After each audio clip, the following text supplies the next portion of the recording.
2. Judas in the city. After Judas so abruptly left the table while eating the Last Supper, he went directly to the home of his cousin, and then did the two go straight to the captain of the temple guards. Judas requested the captain to assemble the guards and informed him that he was ready to lead them to Jesus. Judas having appeared on the scene a little before he was expected, there was some delay in getting started for the Mark home, where Judas expected to find Jesus still visiting with the apostles. The Master and the 11 left the home of Elijah Mark fully 15 minutes before the betrayer and the guards arrived. By the time the apprehenders reached the Mark home, Jesus and the 11 were well outside the walls of the city and on their way to the Olivet camp. Judas was much perturbed by this failure to find Jesus at the Mark residence and in the company of 11 men, only 2 of whom were armed for resistance. He happened to know that, in the afternoon when they had left camp, only Simon Peter and Simon Zelotes were girded with swords. Judas had hoped to take Jesus when the city was quiet, and when there was little chance of resistance.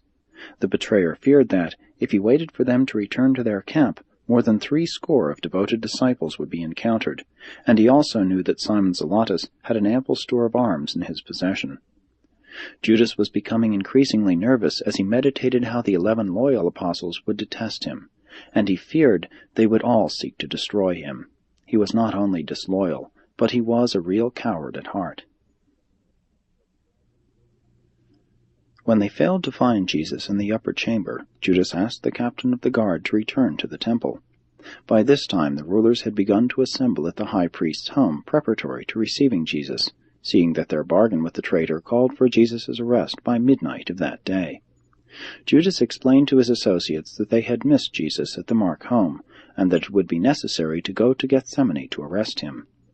The betrayer then went on to state that more than 60 devoted followers were encamped with him, and that they were all well armed. The rulers of the Jews reminded Judas that Jesus had always preached non-resistance, but Judas replied that they could not depend upon all Jesus' followers obeying such teaching.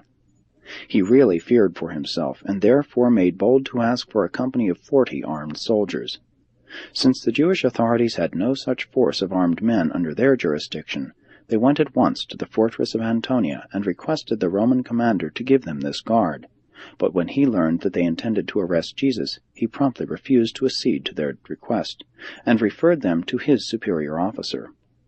In this way more than an hour was consumed in going from one authority to another, until they finally were compelled to go to Pilate himself in order to obtain permission to employ the armed Roman guards. It was late when they arrived at Pilate's house, and he had retired to his private chambers with his wife. He hesitated to have anything to do with the enterprise, all the more so since his wife had asked him not to grant the request. But inasmuch as the presiding officer of the Jewish Sanhedrin was present and making personal request for this assistance, the governor thought it wise to grant the petition, thinking he could later on right any wrong they might be disposed to commit. Accordingly, when Judas Iscariot started out from the temple, about half after 11 o'clock, he was accompanied by more than 60 persons, temple guards, Roman soldiers, and curious servants of the chief priests and rulers.